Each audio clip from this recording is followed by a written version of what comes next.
नमस्कार दोस्तों, आज हम आपके लिए लेकर आए हैं जीएस का एक ऐसा मोस्ट इम्पोर्टेंट टॉपिक जो कि हर कॉम्पिटिटिव एग्ज़ाम के हिसाब से बहुत ही ज़्यादा खास होने वाला है। इसीलिए अगर आप वीडियो को बगैर स्किप किए लास्ट तक देख लेते हैं तो मेरा आपसे यह वादा है कि आप परीक्षा में अपना 1 से 2 नंबर पक्का कर लेंगे।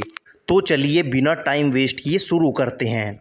दोस्तों, आज का हमारा टॉपिक है भारतीय यूनेस्को स्थल। जानते हैं पहले इसके बारे में कुछ इम्पोर्टेंट फैक्ट्स। दोस्तों, यूनेस्को की स्थापना 16 नवंबर 1945 को हुई थी। साथ ही इसका मुख्यालय पेरिस में है। यूनेस्को की फुल फॉर्म है United Nations Educational and Scientific Cultural Organisation. इसी के साथ भारत की सूची में कुल 44 स्थल शामिल हैं, जिसमें 36 सांस्कृतिक, 7 प्राकृतिक और 1 मिश्रित साइट है। इसी के साथ भारत 1946 से यूनेस्को का सदस्य देश है। तो चलिए दोस्तों, अब बारी बारी से एक एक करके सभी भारतीय यूनेस्को स्थलों के बारे में शानदार तरीके से जान लेते हैं। दोस्तों, पहली साइट है आगरा का किला और यह एक सांस्कृतिक साइट है तथा यह आगरा उत्तर प्रदेश में स्थित है और यूनेस्को ने इसे 1983 में चिन्हित किया था। तो चलिए बढ़ते हैं आगे। दूसरी साइट है ताजमहल। दोस्तों, यह भी एक सांस्कृतिक साइट है तथा यह भी आगरा उत्तर प्रदेश में स्थित है और यूनेस्को ने इसे भी 1983 में ही चिन्हित किया था। तीसरी साइट है अजंता की गुफाएं। यह एक सांस्कृतिक साइट है तथा यह महाराष्ट्र में स्थित है और यूनेस्को ने इसे 1983 में ही चिन्हित किया था। चौथी साइट है एलोरा की गुफाएं। दोस्तों, यह भी एक सांस्कृतिक साइट है और यह महाराष्ट्र में स्थित है और यूनेस्को ने इसे भी 1983 में ही चिन्हित किया था। दोस्तों, पांचवा स्थल है कोणार्क सूर्य मंदिर और यह एक सांस्कृतिक साइट है तथा यह उड़ीसा में स्थित है और यूनेस्को ने इसे 1984 में चिन्हित किया था। छठी साइट है महाबलीपुरम के स्मारक। यह एक सांस्कृतिक साइट है, तमिलनाडु में स्थित है तथा यूनेस्को ने इसे अपनी सूची में 1984 में शामिल किया था। दोस्तों, सातवीं साइट है काजीरंगा राष्ट्रीय उद्यान और यह एक प्राकृतिक साइट है तथा यह असम में स्थित है और यूनेस्को ने इसे अपनी सूची में 1985 में शामिल किया था।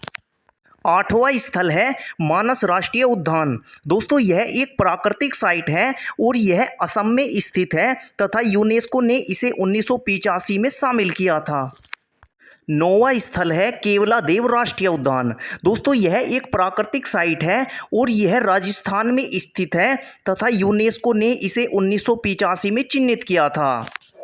दोस्तों, 10वां स्थल है हम्पी के स्मारक समूह और यह एक सांस्कृतिक साइट है और यह कर्नाटक में स्थित है तथा यूनेस्को ने इसे अपनी सूची में 1986 में शामिल किया था। 11वां स्थल है खजुराहो के स्मारक समूह।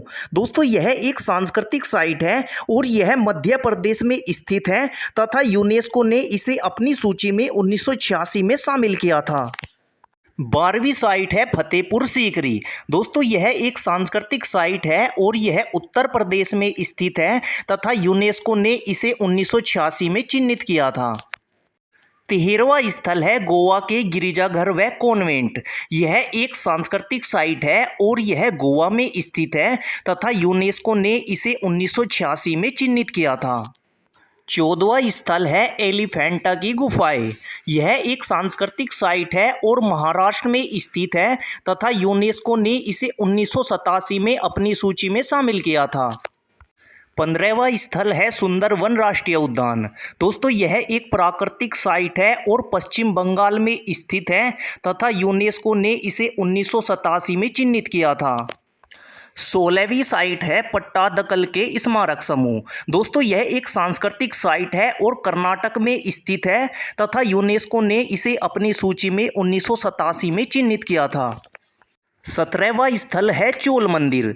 दोस्तों, यह एक सांस्कृतिक साइट है और तमिलनाडु में स्थित है तथा यूनेस्को ने इसे अपनी सूची में 1987 में शामिल किया था। 18वां स्थल है नंदा देवी और फूलों की घाटी राष्ट्रीय उद्यान। यह एक प्राकृतिक साइट है और उत्तराखंड में स्थित है तथा यूनेस्को ने इसे 1988 में चिन्हित किया था। मोस्ट इम्पोर्टेंट है 19वां स्थल सांची के बौद्ध स्तूप। दोस्तों यह एक सांस्कृतिक साइट है और यह मध्य प्रदेश में स्थित है तथा यूनेस्को ने इसे 1989 में चिन्हित किया था। 20वां स्थल है हुमायूं का मकबरा। दोस्तों यह एक सांस्कृतिक साइट है और यह दिल्ली में स्थित है तथा यूनेस्को ने इसे 1993 में चिन्हित किया था। तो चलिए दोस्तों, आज हम केवल 20 स्थलों के बारे में ही पढ़ते हैं, बाकी के 24 स्थलों को हम नेक्स्ट वीडियो में पढ़ेंगे। तब तक के लिए आप इन्हें ही बार बार रिवाइज करते रहिए और चैनल को सब्सक्राइब करना न भूलें। धन्यवाद।